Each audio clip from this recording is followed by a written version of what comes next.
আসসালামু আলাইকুম। অনেকদিন ধরেই ভাবতেছিলাম যে আমার যে ২ টা ঘুঘুর বাচ্চা আছে, আগের বারের ঘুঘুর বাচ্চা আর হচ্ছে যে পরের বারের যে ঘুঘুর বাচ্চা মানে অস্ট্রেলিয়ান ঘুঘুর বাচ্চা, এই ২ টা দিয়ে এক জোড়া কবুতর আনবো মানে শুধু বাচ্চা খাওয়ার জন্যে। তো আলহামদুলিল্লাহ আজকে গেছিলাম ২ টা নিয়ে। অনেকটাই বড় হইছে ২ টা দেখে আজকে গেছিলাম। সুযোগ হইছে তাই। যে মানে আমার এরকম টাইম হয় না, তাও আজকে গেছিলাম যে মানে নিয়ে আসছি এক জোড়া কবুতর। তো এখন দেখেন আলহামদুলিল্লাহ ভালোই কবুতর। আশা করা যায় ডিম বাচ্চা করবে কয়েকদিন পরে।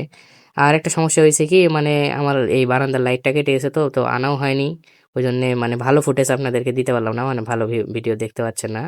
তো যতটুকু দেখতে পাচ্ছেন এটা আসলে মানে এরপর থেকে আরো ভালো ফুটেজ দেখাবো নি, সমস্যা নাই। আজকে সম্ভব হয়নি দেখে আর কি আপাতত এটা দেখালাম। দেখেন একটু ভালো করে কবুতরগুলো কিন্তু ভালোই বড় বড় আছে। আর যেটা মেন কথা সেটা হচ্ছে যে আমার একদম কবুতর পালার কোনো এক্সপিরিয়েন্সই নাই, মানে এর আগে আমি একবারও পালিনি কবুতর। তো ভুল ত্রুটি হতেই পারে, এটা আপনারা একটু ক্ষমা করে দিবেন। আর হচ্ছে যে এখানে দেখেন ভুল অনেক কিছু বলতে পারি, আমার সেটা জানা নাই।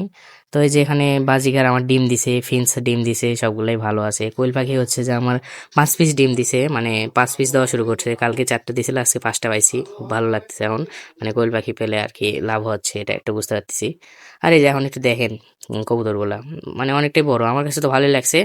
আর এই কবুতরের নামটা আপনারা যদি জানেন কোন জাতের কবুতর তাহলে একটু কমেন্টে জানাবেন, যেহেতু আমি একদমই জানি না। অবশ্য শুনছিলাম কিন্তু আপনারা একটু জানেন। তো দেখা হচ্ছে পরের ভিডিওতে। আল্লাহ হাফেজ।